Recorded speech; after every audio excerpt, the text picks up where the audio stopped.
Howdy, my name's Michael James Arienza. My home parish is St. Bartholomew in Katy, Texas, and I went to Texas A&M for 2 years, where I was an engineering major. I was in the Corps of Cadets, and I was discerning my role in the military. My original plan was to commission in the United States Army as whatever officer they'd assigned me to be. But 2 years went by, and then towards the end of my last year there, I figured my God was calling me to discern seminary. So what made me want to become a priest, basically? Well, honestly, I don't think, I think most men should be asking the real question, why not become a priest?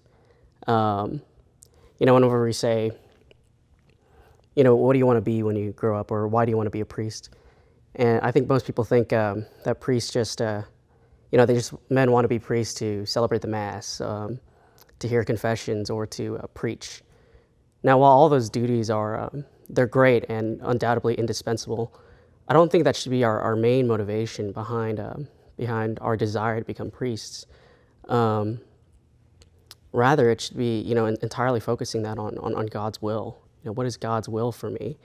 Because the way I see it, it's, or at least in my own discernment, I want to become a priest because I want to figure out if this is what God wants me to do. The fact of the matter is, God wants priests. Holy Mother Church wants priests. The laity, we want priests. So why not give it a shot and figure that out if that's what God's calling you to do? Whether or not God's calling you to become a priest, that journey of discernment, it's worth it. I can say so myself. I guess the first times I really started to notice this call, I guess, to discern the priesthood exclusively was it started off with these desires that God would place into my heart. And what I mean by that is, there'd be moments where I'd feel an intense longing to serve, and that could have been during a Mass. I'd see what the priest is doing, and there's this aching feel in my heart. Another thing, there's a spiritual director I had at A&M who I'm very close to. I was incredibly moved by the way he preached, and just how good of a person he was. And that was one of those introductory moments where God was, asking me or prompting me in my heart to ask these questions. Is the priesthood something I should be thinking about? Is the priesthood something I should be discerning? And then as I took it to prayer, which I think we should always do whenever there's something we want to do, take it to prayer. These undeniable desires that I talk about a lot, these undeniable desires in my heart, all directed towards the priesthood, celebrating Mass, preaching the gospel, visiting the sick, visiting the imprisoned, serving in this particular way. I couldn't deny that desire anymore. Yeah, so my freshman year, I was in the Corps, and they shave your head and everything, and I walked to church one Sunday, and I was sitting in a choir loft. You can kind of overlook and see everyone, and I just saw a whole bunch of bald heads, a bunch of other Catholic cadets there, and that little scene there really moved my heart, because all I kept thinking about was sheep without a shepherd, and it was a really touching moment for me, because I would see these men go to Mass, and then I wouldn't see them again, or if I'd see them again, they'd be living different lives than they were whenever they're at church. So it really called me to start a ministry at A&M, and so I ended up asking around and starting a ministry. And even after I started the ministry, and it had its solid foundation and everything, there's still this desire in my heart to give myself to God more in a deeper way, and I couldn't ignore it any longer. My spiritual director at A&M asked me, if you've given this much thought to priesthood, if you're this confident in it, why haven't you applied for seminary? And at first I was like, oh, well, anyone looking on the outside would say, this guy's discerning way too fast. They'd say, like, take your time. You need to finish your time in college, enjoy life. And I also told him, like, hey, I just started this ministry at A&M, and I don't think if I just left, it would be a wise thing to do. And then he says, well, if God is so good to start something as good as this ministry, don't you think he'll take care of it when you're gone? And that really struck me. It really gave me, at that point I had he got me, checkmate. The real question is, why was I holding back? What kind of control did I still want to hold on to? I think that's what really just drew me in. I had to give myself entirely.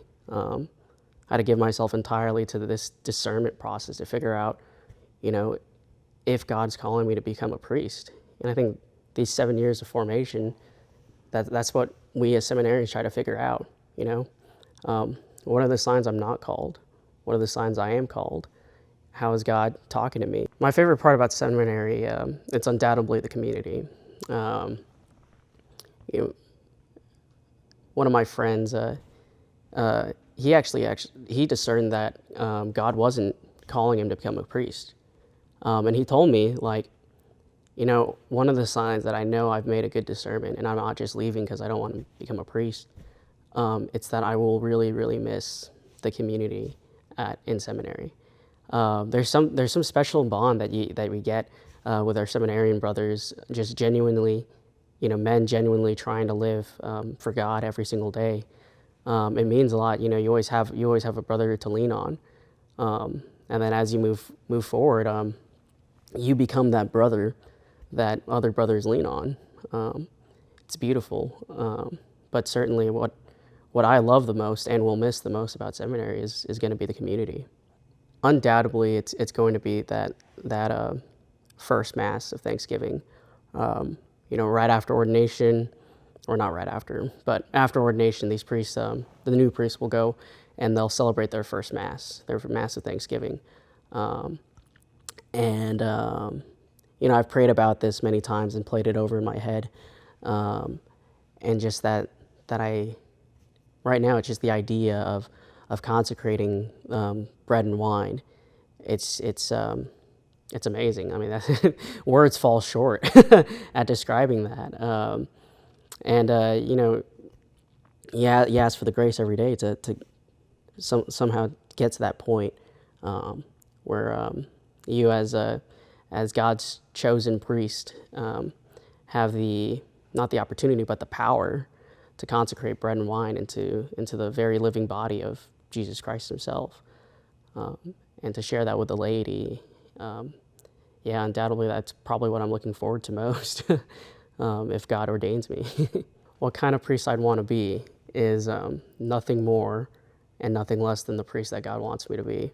I think a lot of us, we try to figure out, if God's talking to me, show some big sign, waiting for Jesus to come through the roof and tell me what to do. No, I'd say what's helped me the most is looking at God's providence. How did I get to this point right now? And the more that I look at God's providence in my life and see my blessings, and I realize, oh, this is all God's plan. This is all falling into place, because it wouldn't have worked out any other way. For the first time in my life, I've genuinely felt that I've been in an overwhelming state of peace, and the reason why is because I keep taking steps, and the door just keeps opening. I think that we use that language a lot whenever we talk about discernment. Are you hitting a discernment wall, kind of? And that's when you kind of have to reevaluate and see, am I making the right decision, or am I taking the next step, in the right way or in the right direction? But yeah, you abandon yourself into God's providence, really, and then you look at it retrospectively and you see, wow, this is where God was working in my life. And I would say that's just reviewing my life like that every single day is what really, really helps me, move forward. Because 7, 8 years, it's a long time. It's a long time for good reason to discern God's call. But Archbishop Fiorenza actually told during an introductory talk, said, you got to take seminary and priesthood day by day. And he's been a priest for over 75 years. So I think so, 75 years, something like that. 60, maybe. No, I'm getting that wrong. I don't know. He's been a priest for a long time. But yeah, you really have to take it day by day. And I think that's all God's asking us to do anyway. He's asking us to live in the present. He's asking us to love in the present. Not worry about the future, and don't dwell on the past, but live now. So I would say to someone that, I guess, that feels this call to start discerning the priesthood exclusively, I would say, besides just praying about it, talk to someone. Talk to someone who's been through it before, mainly current seminarians or a priest that you're good friends with. I would talk to them. And that way you can work out, help figure out if these desires are directed towards becoming a priest. And then, taking what they say, and then I guess comparing that to whatever's in your heart, and praying about that and taking that to the Lord and putting that all in front of Him to direct. But you'll never know unless you take that initial step, unless you take that step in that direction. What's the next step I need to take? And whether that's calling the vocation director, whether it's talking to my pastor, what is the next decision, what's the next decision I need to make? Because if we don't make that decision, you'll never know. I guess it's similar to figuring out who your wife would be. You'll never figure out if this is the woman you're going to marry if you never ask her out on a date. So it works the same way. You got to take that next step.